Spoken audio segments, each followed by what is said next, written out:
It has been just over a year. 1 year and 63 days since Donald Trump has become our president. And in that time, we have all been witness to an extraordinary change. Donald Trump has given Americans the biggest tax cut in U.S. history. He's gotten rid of the wasteful penny, started to phase out animal testing in government labs, and has even expedited plans to bring humanity back to the moon. Yet, one cannot deny that Americans have not felt these wins. Rather, these last 14 months have felt hectic and chaotic, no matter what side of the aisle you stand on. The truth is, despite minor wins, Americans have never disliked a president more. Contrary to his campaign promises, Trump has incited violence worldwide, brought economic failure, and has made efforts to slash programs that Americans rely on, pocketing the gain for himself and the Republican Party. While all Americans can disagree with Trump's current actions, one group is feeling the burden of Trump's tyranny more than the others. That group is immigrants.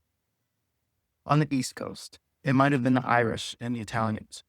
On the West Coast, it might have been the Chinese and the Japanese.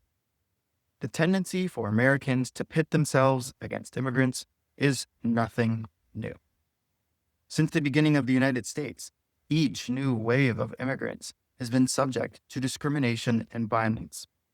Furthermore, the U.S. government has never been afraid to take part in this discrimination and violence. In the 1850s, for example, the American government forcibly displaced Mexicans in our newly won Mexican-American territories.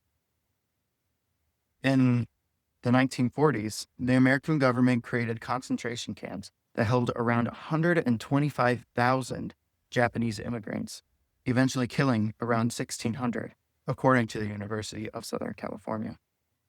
These actions and similar actions are undeniably disgusting and have long been denounced as such.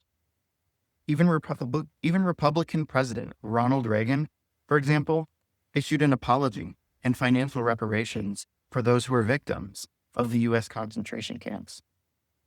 Yet, the movement's modern-day branch, Immigration and Customs Enforcement, more commonly known as ICE, continues to receive widespread support from that same Republican Party.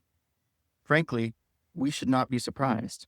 Our government has always committed and supported atrocious actions, then tried to distance itself from them later. It has been done time and time again. However, the severity of what's happening now is different than what's happened in the past. Unfortunately, the U.S. has never treated its immigrants very well. Immigrants, and especially illegal immigrants, have always been denied their civil rights. But now, they are being denied their human rights as well. So, despite the fact that immigrants contribute $90 billion in taxes and $229 billion to the U.S. economy, as shown by a 2025 analysis from the American Immigration Council, despite the fact that immigrants move into run-down and dangerous neighborhoods and actually make them safer and create strong community support networks, as shown by a 2025 analysis from the American Sociological Association. Despite the fact that immigrants form the backbone of American culture and American pop culture, as explained in an opinion piece by the Immigrant Learning Center. Despite the fact that 18 million children call an immigrant mom or dad. The use of ICE is being ramped up, nonetheless.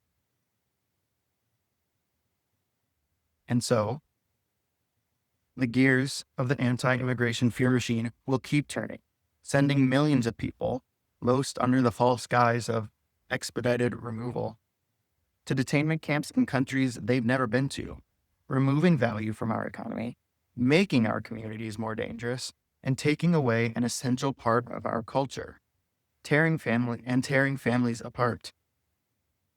Immigrants in the U.S. have rarely been granted the civil rights that they deserved. But now, they are being denied their human rights as well. ICE's own website reminds us that its original purpose was to investigate international crime and terrorism before it entered our borders, not to violently and indiscriminately enforce laws within our borders. How ICE is being used today stands in stark contrast to its original purpose. Well, I could stand here and give you a sob story of a terrible thing that ICE has done. I know you've seen the news. I know an innocent woman killed here. A 5-year-old used his bait there, all paired with children being scared to go to school on the side. At its core, this is a betrayal of the American people. Most people in the U.S. were immigrants. Unless you are among the very small percentage of Americans who are Native Americans, you are among the vast majority of people who can trace your ancestry back to other continents. We need to protect this generation of immigrants as well as those that will come in the future.